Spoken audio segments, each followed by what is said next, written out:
خواتین اسلام، آج کا یہ پروگرام اجلاس عام جو رامپور کے مدرسے تجوید القرآن للبنات کے زیر اہتمام ہو رہا ہے، آپ سبھی حضرات اس میں تشریف لائے ہیں، شریک ہوئے ہیں، اور آپ حضرات کو قرآن حدیث کی باتیں سمجھانے کے لیے، سنانے کے لیے بہت دور و دراز سے سفر کر کے بڑے بڑے علماء کرام تشریف لائے ہیں۔ آپ حضرات کی یہ ذمہ داری ہے کہ علماء کرام کا جو قافلہ آپ کے گاؤں میں اللہ کی رحمت سے پہنچا ہے، تو آپ حضرات کو ان کے بیانات سننے کے لیے جلسہ گاہ کے اندر حاضر ہونا چاہیے۔ آپ اصل اسی مقصد سے اپنے گاؤں سے، اپنے گھر سے آئے ہیں، اس لیے میں آپ حضرات کی خدمت میں یہ درخواست رکھتا ہوں کہ اپنے کاموں کو چھوڑ دیں اور بلا وجہ جو ادھر ادھر ٹہل رہے ہیں آپ جلسہ گاہ کے اندر آ جائیں۔ اللہ تعالیٰ نے یہ موقع دیا ہے، آپ اس کو غنیمت سمجھیں۔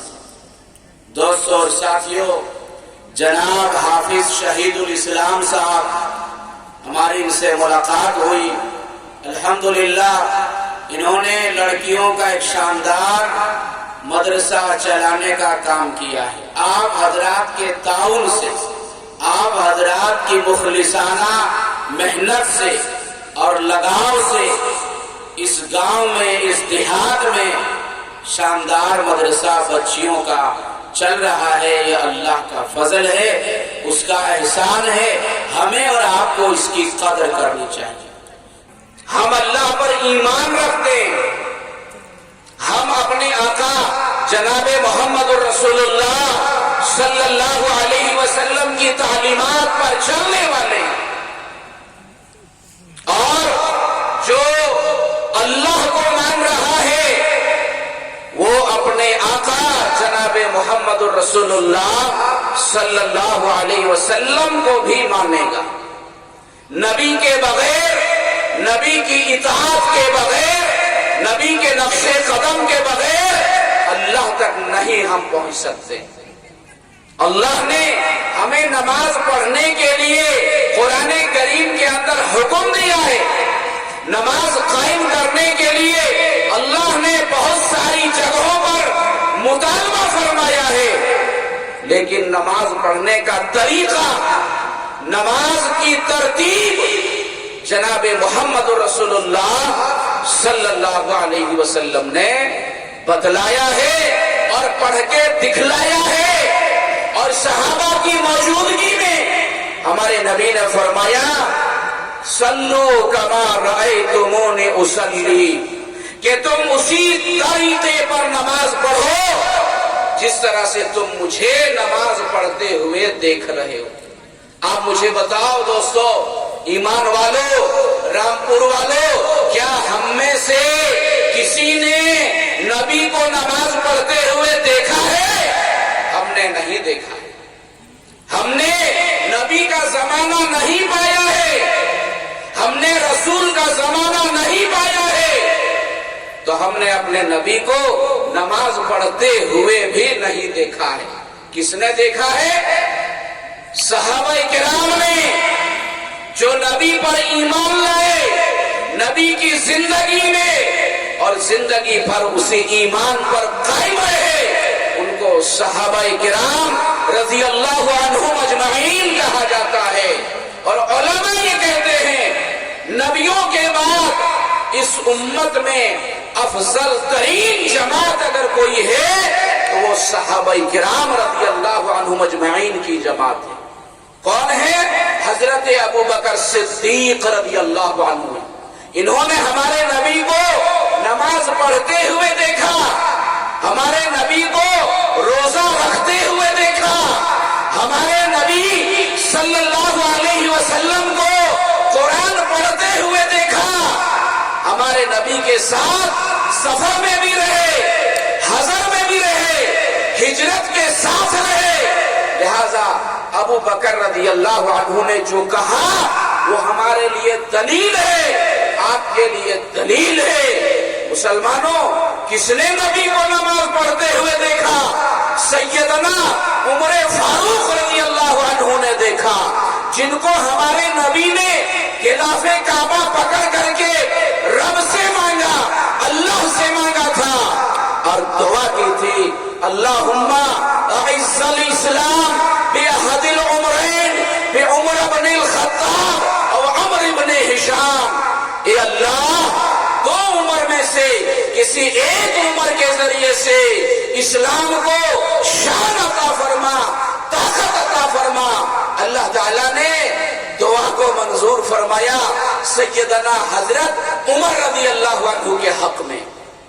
حضرت عمر ہمارے نبی کو ختم کرنے جا رہے تھے، نعوذ باللہ، اللہ تعالیٰ نے ان کو ایمان اور اسلام کی ہدایت دی۔ اور جب حضرت عمر نے کلمہ پڑھا تو نبی کو دیکھا کہ ایک گھر کے اندر چھپ کر نماز پڑھتے ہیں، چھپ کر کے تعلیم کرتے ہیں، تو پوچھا یا رسول اللہ، کیا ہم حرم شریف میں جا کر نماز ادا نہیں کر سکتے؟ نبی نے فرمایا کہ اے عمر، ہماری تعداد تھوڑی ہے، ہم لوگ کم ہیں اور ان لوگوں کی تعداد زیادہ ہے، ہم حرم شریف میں جائیں گے تو ان کی طرف سے ظلم ہوگا، ان کی طرف سے مار پیٹ کا اندیشہ ہے، اذیت اور ستانے کا اندیشہ ہے۔ تو حضرت عمر رضی اللہ عنہ نے کہا، یا رسول اللہ، اب میں نے عمر نے کلمہ پڑھ لیا ہے اور عمر گھبرائے گا نہیں، ڈرے گا نہیں، میں اعلان کرتا ہوں کہ میں حرم شریف میں جا کر کے سرعام اعلان کے ساتھ میں نماز ادا کروں گا۔ اور حضرت عمر نے اعلان کیا کہ جس کو اپنی بیوی کو بیوہ کرنا ہے، بچوں کو یتیم کرنا ہے، وہ حضرت عمر کا راستہ روکے، میں اس سے لوہا لینے کے لیے اور مقابلہ کرنے کے لیے تیار ہوں۔ اسی لیے علماء نے لکھا ہے کہ اول من اسلم علانیۃ فہو عمر، کہ سب سے پہلے اعلان کر کے جو مسلمان ہوئے ہیں وہ سیدنا حضرت عمر رضی اللہ عنہ کی ذات ہے۔ تو انہوں نے اپنے نبی کی زندگی کو دیکھا ہے، حضرت عثمان غنی نے دیکھا ہے، شیر خدا علی مرتضیٰ نے دیکھا ہے، قرضے کے صحابہ کرام نے دیکھا ہے، لہذا صحابہ کرام کا عمل ہمارے لیے بھی دلیل اور حجت ہے۔ دوستو، ساتھیوں، اس لیے اللہ نے ہمیں اپنے ماننے والوں میں شمار فرمایا ہے، اپنے لاڈلے نبی کی امت میں پیدا فرمایا ہے۔ مسلمانوں، ہم اپنی نبی کی زندگی کو تلاش کریں اور اس پر چلنے کی کوشش کریں، اپنی نبی کی زندگی کو آگے بڑھائیں اور اس پر ہم چلنے کی کوشش کریں۔ آج ہم لوگوں کا حال یہ ہے کہ نہ تو ہم اللہ کا حکم پورا کرتے ہیں اور نہ نبی کا طریقہ زندگی میں ہم شامل رکھتے ہیں، اور سب سے بڑے پکے سچے مسلمان ہم ہی کہلاتے ہیں۔ بتاؤ، انصاف سے بتاؤ، سچے دل سے بتاؤ، کیا ہم اللہ جیسا ہمیں چلنے کے لیے کہتا ہے ہم ویسا چلتے ہیں؟ ہمارے نبی نے جو ہمیں تعلیم دی ہے ہمارا ویسا عمل ہے؟ دوستو اور ساتھیوں، ویسا عمل ہمارا اور آپ کا نہیں ہے۔ قرآن کہتا ہے لَقَدْ كَانَ لَكُمْ فِي رَسُولِ اللَّهِ أُسْوَةٌ حَسَنَةٌ، اے لوگوں، تمہارے لیے بہترین نمونہ اور آئیڈیل تمہارے نبی صلی اللہ علیہ وسلم کی زندگی میں۔ چلیے ہم دیکھتے ہیں اپنے نبی کی زندگی کو۔ ہمارے آقا ارشاد فرماتے ہیں کہ اے لوگوں، دنیا چھوڑ کر کے سب کو جانا ہے، موت ہر ایک کو آنی ہے۔ اگر تم یہ چاہتے ہو کہ میدان حشر میں تمہیں افسوس نہ کرنا پڑے اور غم نہ اٹھانا پڑے تو دنیا کے اندر 4 کام کر لینا اور دنیا سے آ جانا۔ آخرت میں تمہیں ذلت نہیں ہوگی، رسوائی نہیں ہوگی، عذاب میں تم کو مبتلا نہیں کیا جائے گا۔ وہ 4 کام کیا ہے؟ فرمایا ہے ایمان والو آپ ان 4 باتوں کو سنو اور اس پر عمل کی نیت سے آج یہاں سے جانا ہے۔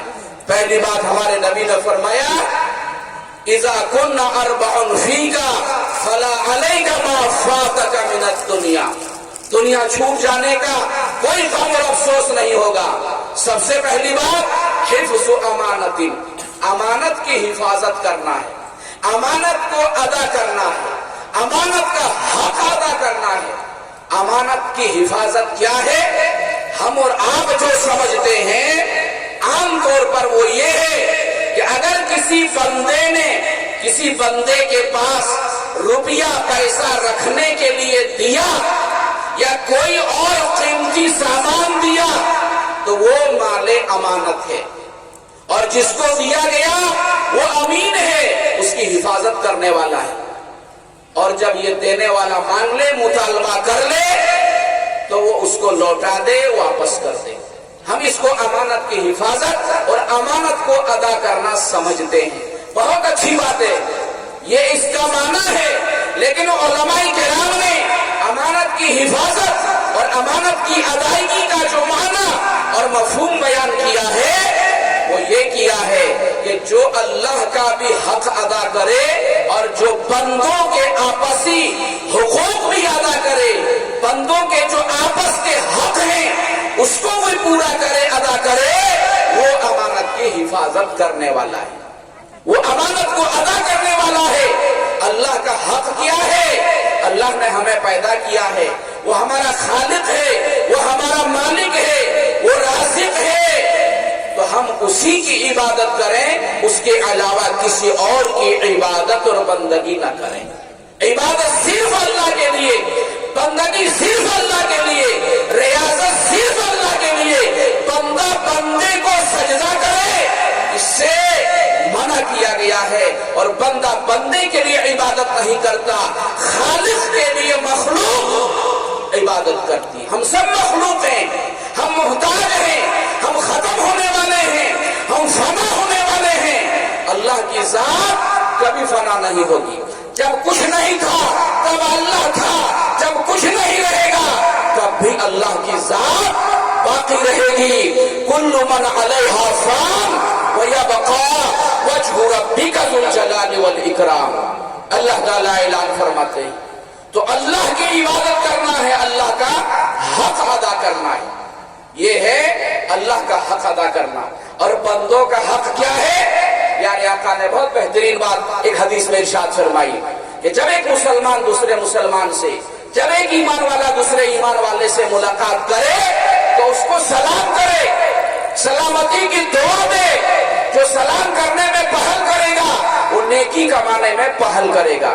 اور فرمایا البادی بالسلام بریء من الکبر، جو سلام کرنے میں پہل کرتا ہے اس میں غرور نہیں ہوتا ہے، گھمنڈ نہیں ہوتا ہے، تکبر نہیں ہوتا ہے، بڑائی نہیں ہوتی ہے۔ یہ سب صفات اللہ کے لیے ہے۔ ہم مٹی سے پیدا ہوئے ہیں، ناپاک قطرے سے پیدا ہوئے ہیں، زندگی پر مٹی پر رہتے ہیں، جب انتقال ہو جاتا ہے مٹی میں دفنا ہم دیے جاتے ہیں۔ ہمارے لیے کیا تکبر ہے، کیا بڑائی ہے، کیا گھمنڈ کرنا ہے ہمارے لیے؟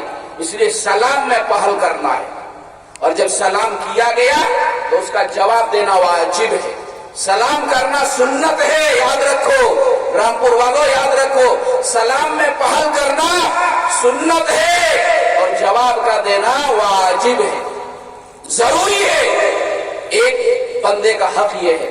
دوسرا حق یہ ہے کہ جب کوئی بیمار ہو جائے، طبیعت خراب ہو جائے، اس کی عیادت کرو، حال چال پوچھو، اگر وہ خرچہ نہیں اٹھا پاتا ہے، اللہ نے تم کو دیا ہے، اس کی مدد کرو۔ نبی فرماتے ہیں آپ نبی کے ماننے والے ہیں، آخری نبی کے امتی ہیں، نبی کے دیوانے ہیں۔ آقا فرماتے ہیں کہ جو بیمار کی عیادت کے لیے جاتا ہے تو جنت کی کیاری میں ٹہل رہا ہوتا ہے، جنت کے باغ میں سیر کر رہا ہوتا ہے، خدا کی رحمت کے سائے میں ٹہل رہا ہوتا ہے جب تک وہ واپس نہیں آ جاتا۔ تیسرا حق بتایا، جب کسی کا انتقال ہو جائے، ایمان والا بندہ ہے یا بندی ہے، اس کے